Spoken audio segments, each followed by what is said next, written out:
Salut et bienvenue pour une nouvelle vidéo, une vidéo qui je sais est très attendue par certains. J'ai vu de nombreuses fois ce sujet en commentaire YouTube ou par mail. Donc je sais qu'il y en a qui sont impatients qui étaient impatients que je fasse cette vidéo. J'espère que vous me pardonnerez d'avoir mis beaucoup de temps. Maintenant c'est fait, on va parler des éjaculations nocturnes. Qu'est-ce que c'est? Est-ce que ce sont des rechutes? Et quoi en faire quand on en rencontre pendant son reboot? Alors, une éjaculation nocturne, c'est quoi? Très simple, c'est le fait d'avoir un orgasme durant la nuit, pendant un rêve érotique ou pas, et en s'en souvenant ou pas. Voilà, ça peut arriver. Et alors, est-ce que c'est une rechute? Eh bien, la réponse, c'est non. C'est pas une rechute parce que c'est un phénomène qui est naturel, qui est inconscient et incontrôlable. Donc, on ne peut pas qualifier ça comme étant quelque chose, une rechute dans le processus d'arrêt du porno. Mais voilà, c'est quand même quelque chose d'assez particulier, ces éjaculations nocturnes, assez frustrant, assez perturbant. Pour l'anecdote, moi je peux vous le dire, j'ai eu des éjaculations nocturnes pendant mon reboot. Je me rappelle par exemple, je me rappelle très bien avoir pu faire le rêve d'être en train de rechuter, d'être en train de scroller, d'aller regarder, d'aller chercher sur des sites porno dans mon rêve. Et d'avoir vraiment la sensation que c'était vrai, quoi, que j'étais en train de le faire. Et donc cette sensation aussi d'essayer de me retenir, de lutter, voilà, de sentir l'excitation monter, l'orgasme venir, mais d'être là, essayer de se retenir, vraiment de résister, pour qu'au final, en fait, on n'ait pas vraiment, j'ai pas vraiment de contrôle là-dessus, et qu'il y ait quand même cette éjaculation nocturne, et à la fin cette sensation vraiment d'être déçu, d'avoir rechuté, enfin bref, toute la culpabilité, la honte derrière, et après de se réveiller, de se dire « Oh, en fait non, c'était un rêve », mais avec quand même cette sensation qui reste. Donc c'est ça qui est vraiment perturbant, c'est quand on a des éjaculations nocturnes, c'est d'avoir cette sensation de rechute qui traîne même après avoir terminé la nuit. Donc c'est assez particulier. Mais pour autant, c'est pas une rechute. C'est pas une rechute, et je vais vous expliquer un petit peu plus qu'est-ce que c'est qu'une éjaculation nocturne, à quoi c'est dû. Alors il n'y a pas c'est plus des théories que j'ai trouvées. Il n'y a pas en tout cas à l'heure actuelle, d'études qui déterminent exactement à quoi c'est dû précisément. Il y a différentes théories. Parmi ces théories, il y a la théorie de la régulation de la production du sperme, qui dit que quand on n'a pas d'orgasme, pas d'éjaculation, et le corps va un petit peu faire une purge, va relancer tout ça et vider un petit peu le sperme stagnant avec ces éjaculations nocturnes-là. Bon, il y a aussi la théorie de la réaction physiologique à des rêves sexuels. Voilà, on peut tous faire des rêves, parfois non sexuels, mais parfois sexuels, et le cerveau il peut réagir à ces stimulations sexuelles imaginaires par une érection ou pas, et par un orgasme ou pas, même dans la nuit. Et puis troisième cause, en tout cas une théorie, c'est tout ce qui est changements hormonaux. Voilà, il y en a qui disent aussi que, notamment lié à la testostérone, que quand il peut y avoir des changements au niveau de la production de testostérone, peut-être notamment lors de pics de testostérone, et ça peut favoriser aussi les éjaculations nocturnes. Donc ça, c'est pour une personne lambda.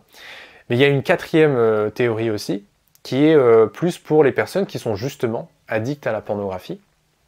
Et c'est cette théorie du rééquilibrage homéostasique. C'est-à-dire que quand on est addict à la pornographie, on habitue notre cerveau à avoir une production de certaines hormones relativement plus grande que quand on n'est pas addict. Par exemple la dopamine.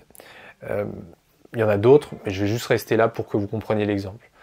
Et donc, on augmente le seuil de besoin du cerveau par rapport à ces hormones-là. Donc on a besoin de beaucoup de dopamine, donc le cerveau va demander sa dose. Mais sauf que quelqu'un qui rentre en abstinence, qui est addict à la pornographie, et qui coupe justement l'accès au cerveau à cette dopamine, et le cerveau, qu'est-ce qui va se passer? Il ne va pas rester là tranquille à dire « Ah moi, pas de souci, on arrête ». Lui, il est habitué à son niveau intense, et donc il va, ce qu'on appelle, il va provoquer des symptômes de sevrage pour compenser en fait, parce que son homéostasie, son équilibre au niveau de la production, régulation de ses hormones est perturbé. Donc qu'est-ce qu'il va faire? Il va faire des symptômes de sevrage. Un symptôme de sevrage très courant, c'est les envies sexuelles, les pulsions, le fait de vouloir retourner à l'objet de son addiction. Mais il y a une théorie aussi qui dit que voilà, il va aussi se servir inconsciemment des rêves de la nuit pour faire des éjaculations nocturnes et pour justement aller chercher ce rééquilibrage au niveau de ses hormones. Donc, peu importe en fait la cause, vous comprenez bien que c'est un mécanisme naturel et en fait que c'est toujours lié à, on va dire, le fonctionnement du corps et du cerveau.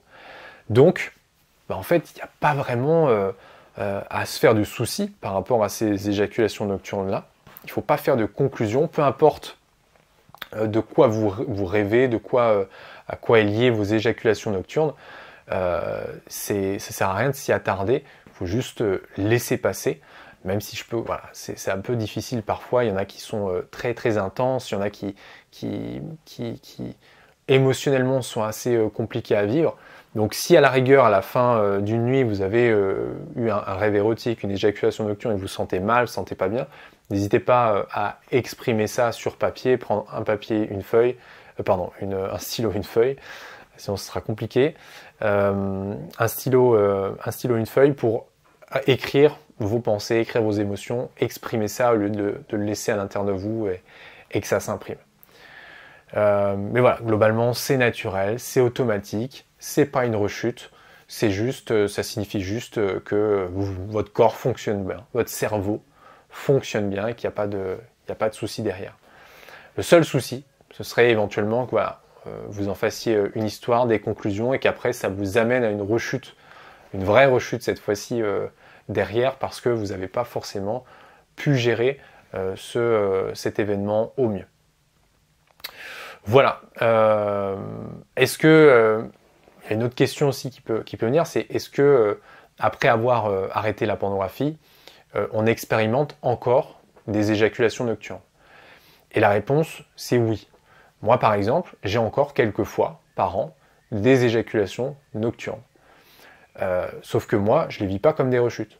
Je les vis, comme on l'a dit juste avant, comme des processus naturels. Parfois, je me lève et je fais ma journée. Des fois, j'ai même pas le souvenir en fait que j'ai une éjaculation nocturne, tellement pour moi c'est un phénomène banal et dont je prête même pas attention.